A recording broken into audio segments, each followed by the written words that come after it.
الحمدللہ رب العالمین والصلاة والسلام علی رسول الکریم اما بعد فاعوذ باللہ من الشیطان الرجیم بسم اللہ الرحمن الرحیم قل هو اللہ احد اللہ صمد لم یلد ولم یولد ولم یکن لہ کفوا احد صدق اللہ العظیم۔ عزیزان گرامی قدر، السلام علیکم ورحمۃ اللہ وبرکاتہ۔ جو سورہ اخلاص میں نے تلاوت کرنے کی سعادت حاصل کی ہے، یہ ایسی صورت ہے قرآن کریم میں، واحد صورت ہے جو مکمل توحید کا بیان اپنے اندر سموئے ہوئے ہے۔ اس لیے علماء خیر فرماتے ہیں کہ اگر کوئی شخص ایک مرتبہ سورہ اخلاص تلاوت کرتا ہے تو اسے 10 پاروں کا ثواب ملتا ہے، کیونکہ قرآن کریم کے 30 پارے 3 مضمونوں کے گرد بیان کرتے ہیں، وضاحت کرتے ہیں: توحید، رسالت اور روز جزا۔ تو اس طرح اگر کوئی شخص، چونکہ اس میں مکمل توحید کا بیان ہے، تو اگر کوئی شخص 3 مرتبہ اس کو کرتا ہے تو 10 10 10 اس کو 30 پاروں کے برابر ثواب ملتا ہے۔ یہ ذہن میں رکھیں، اس کا قرآن کریم ختم نہیں ہوتا۔ اگر وہ 30 پارے پورے پڑھ لیتا ہے اس کا الگ بات ہے، اور نور ہے، ثواب کے برابر ثواب ہے۔ تو اس لیے جو لوگ ایک دفعہ سورہ فاتحہ پڑھتے ہیں، پھر 3 دفعہ سورہ اخلاص پڑھتے ہیں، مکمل توحید کا بیان ہے، تو انہیں پورے ایک کلام پاک کے برابر ثواب عطا کیا جاتا ہے۔ عزیزان گرامی قدر، دین اسلام میں جو توحید ہے یہ بنیادی شرط ہے، یہ اساس ہے۔ جیسے کسی عمارت کی بنیاد ہوتی ہے اور اس بنیاد پر ایک عمارت، بڑے بڑے پلازے تعمیر کیے جاتے ہیں، بڑے بڑے مینار تعمیر کیے جاتے ہیں، بلڈنگز تعمیر کیے جاتے ہیں، تو اگر بنیاد خراب ہو تو اوپر عمارت بھی خراب ہوتی ہے۔ اسی لیے توحید جو ہے یہ بلا شبہ ایمان کی اساسی شرط ہے۔ اس کا مطلب یہ ہوا کہ اس کا توحید کا زبان سے اقرار کرنا اور دل سے اس کی تصدیق کرنا، یہی ایمان ہے۔ اگر کوئی شخص دل سے تو اقرار کرے لیکن زبان سے بھی اقرار کرے تو مسلمان ہے۔ اگر کوئی شخص زبانی کلامی اقرار کرے اور دل سے میں کفر بھرا پڑا ہو تو منافق ہوتا ہے، جیسے سورہ منافقون پوری قرآن کریم میں موجود ہے۔ اسی طرح عزیزان گرامی قدر، چونکہ یہ بنیادی شرط ہے ایمان کی، اسی کی بنیاد پہ جنت اور دوزخ کا فیصلہ ہوگا، تو توحید کے حقیقی مفہوم سے ناآشنا جب انسان کا ذہن ہوتا ہے تو وہ مختلف قسم کے وسوسات میں پڑا رہتا ہے، فرقہ واریت میں پڑا رہتا ہے، جو کہ آپ لوگ دیکھ ہی رہے ہیں۔ اور جو شخص توحید کو سمجھ لیتا ہے، اس کے مفہوم کو سمجھ لیتا ہے، پھر ناآشنا ذہنوں کو آشنا کر دیتا ہے، تو یقیناً یہ ایک عظیم دینی خدمت ہے اور تبلیغ اسلام کا اولین فرض بھی ہے۔ سب رسولوں نے توحید کی ہی تبلیغ کی ہے۔ تمام جتنے بھی آپ بیانات پڑھتے ہیں قرآن کریم میں، توحید کو ہی اولیت دی گئی ہے، اور اس کو بیان کرنے والے اللہ تعالیٰ کے نبی ہیں، اس لیے ان کا رتبہ بہت زیادہ ہے۔ روز جزا سے ڈراتے رہتے ہیں۔ عزیزان گرامی قدر، کیونکہ قرآن توحید بیان کرتا ہے، رسول توحید بیان کرتے ہیں، اس کا مطلب یہ ہوا کہ یہ توحید بیان کرنا، توحید کو سمجھنا، اس سے آشنائی کرنا، یہ اللہ تعالیٰ کی سنت ہے، اور اللہ تعالیٰ کی سنت پہ عمل کرنا ہے، اور رسولوں کو بھی سنت ہے، انبیاء کی سنت ہے، اولیاء امت نے بھی یہی کام کیا ہے، تمام صدیقین نے یہی کام کیا ہے، صالحین نے یہ کام کیا ہے، صحابہ نے یہ کام کیا ہے، اہل بیت نے یہ کام کیا ہے، اولیاء اکرام نے یہ کام کیا ہے، مبلغین اسلام جو علماء خیر ہیں انہوں نے یہ کام کیا ہے، اور جو نہیں سمجھے وہ خود بھی تذبذب کا شکار ہو گئے، روٹی کی تلاش شروع کر دی، اور آخر کار قوم کو بھی فرقہ واریت کی طرف راغب کر دیا۔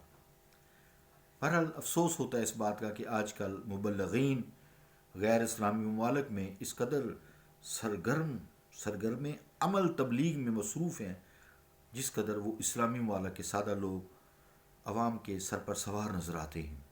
تاریخ گواہ ہے عزیزان گرامی قدر کہ اولیاء امت نے غیر مسلم اقوام کو جس حسن اخلاق اور حسن کردار، کریکٹریبل انسان اگر ہو تو پھر ہی دین حق میں تبلیغ کا جو ہے وہ حق ادا کیا جا سکتا ہے اور لوگ اس کے پھر پرستار بن جاتے ہیں، پھر انہیں مفہوم توحید سے آگاہ کراتے ہیں۔ اس کی نظیر اس فتویٰ بازی کے دور میں نہیں ملتی، بہت مشکل ہو گیا ہے۔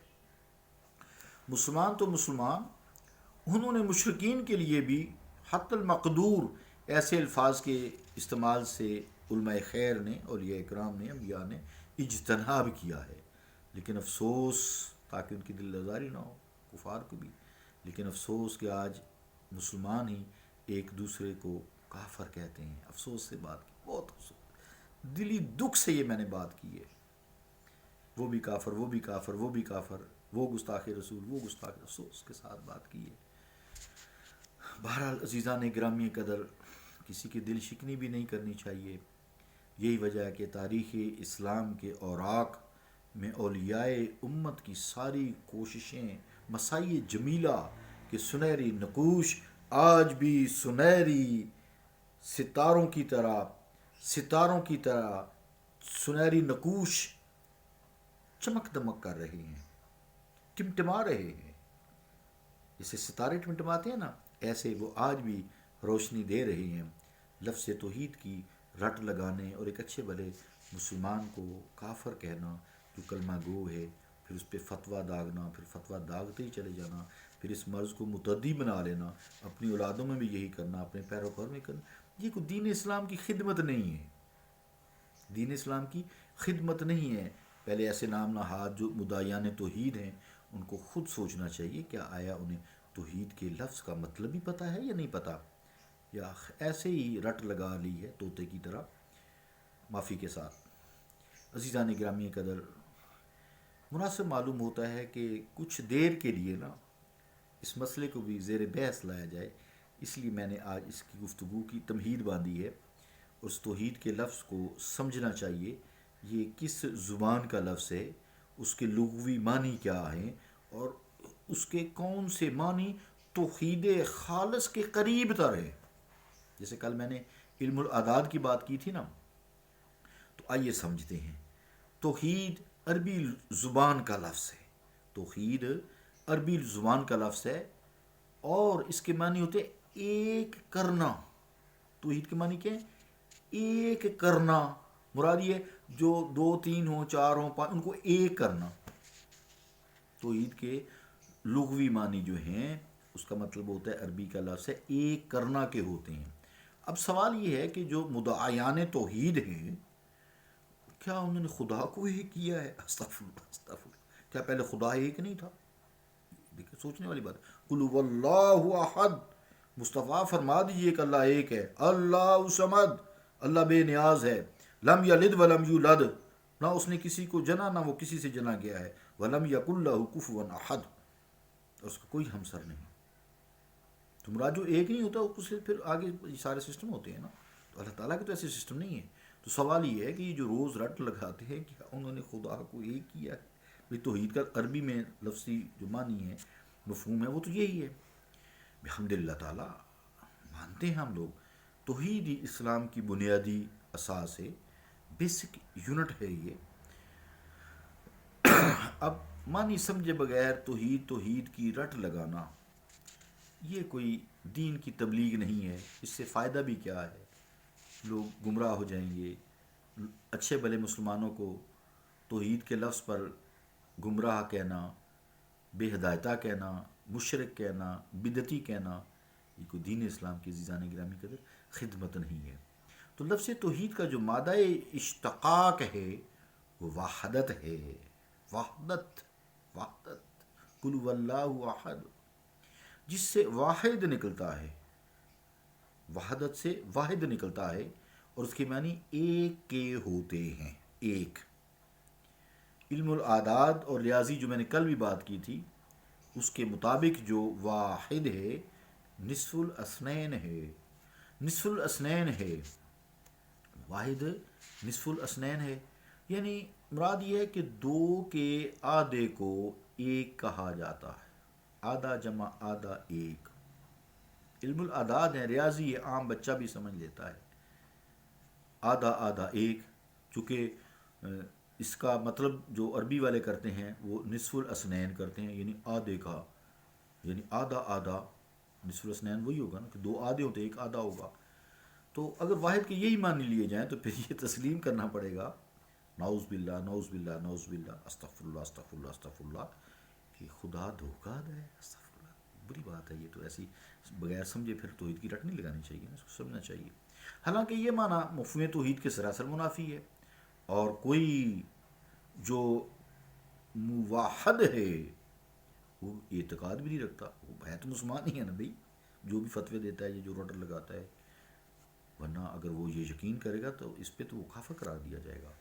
تو عزیزان گرامی کے وقت آ چکے کافی ہوا ہے، انشاءاللہ تعالیٰ میں واحد، قل هو اللہ احد، واحد کی کل میں 3 اقسام آپ کے سامنے ڈسکس کروں گا۔ صلی اللہ تعالیٰ علی رسول خیر خلقہ محمد وعلی آلہ وصحبہ اجمعین برحمتک یا ارحم الراحمین۔